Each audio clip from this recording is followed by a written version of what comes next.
श्री सूत जी बोले, हे ऋषियों, जिसने पहले समय में इस व्रत को किया है उनका इतिहास कहता हूँ, ध्यान से सुनो। सुंदर काशीपुरी नगरी में एक अत्यंत निर्धन ब्राह्मण रहता था। वह भूख और प्यास से बेचैन हुआ नित्य पृथ्वी पर घूमता था। ब्राह्मणों से प्रेम करने वाले भगवान ने ब्राह्मण को दुखी देख कर बूढ़े ब्राह्मण का रूप धारण कर उसके पास जा करके आदर के साथ पूछा, हे विप्र, नित्य दुखे हुआ पृथ्वी पर क्यों घूमता है? हे श्रेष्ठ ब्राह्मण, ये सब मुझसे कहो, मैं सुनना चाहता हूँ। ब्राह्मण बोला, मैं एक निर्धन ब्राह्मण हूँ, भिक्षा के लिए पृथ्वी पर फिरता हूँ। हे भगवान, आप इसका उपाय जानते हो, कृपा करके मुझसे कहो। वृद्ध ब्राह्मण बोला, श्री सत्यनारायण भगवान मनोवांछित फल देने वाले हैं, इसलिए हे ब्राह्मण तो उनका पूजन कर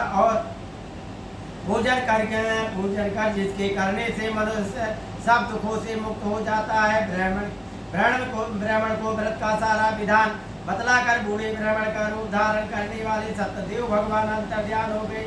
जिस व्रत को वृद्ध ब्राह्मण ने बताया है मैं उसको करूँगा, ये निश्चय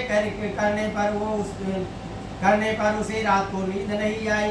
वो सवेरे उठ करके सत्यनारायण व्रत का निश्चय करके भिक्षा के लिए गया। उस दिन उसको भिक्षा में बहुत सा धन मिला जिससे बंधु बांधवों के साथ उसने श्री सत्यनारायण भगवान का व्रत किया।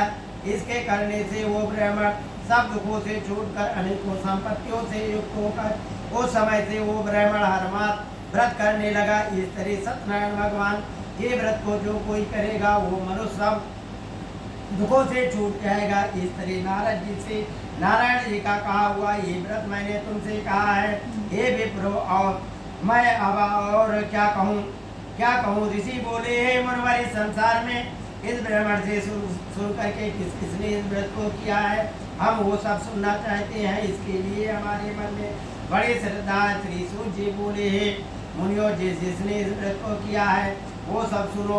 एक समय ब्राह्मण धन धान से युक्त होकर के अपने बंधु बांधवों के साथ व्रत करने को तैयार हुआ।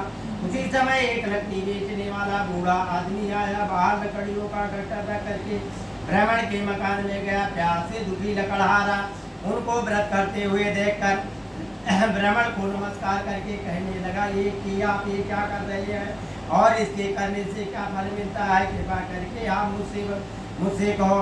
ब्राह्मण ने कहा, ये सभी मनोकामनाओं को पूर्ण करने वाला सत्यनारायण भगवान का व्रत है। इन्हीं की कृपा से हमारे यहाँ धन धानात की वृद्धि हुई है। ब्राह्मण से ये व्रत के बारे में जानकर लकड़हारा बहुत प्रसन्न हुआ। चरणामृत ले और प्रसाद खाने के बाद अपने घर को गया। लकड़हारे ने अपने मन में इस प्रकार का संकल्प किया कि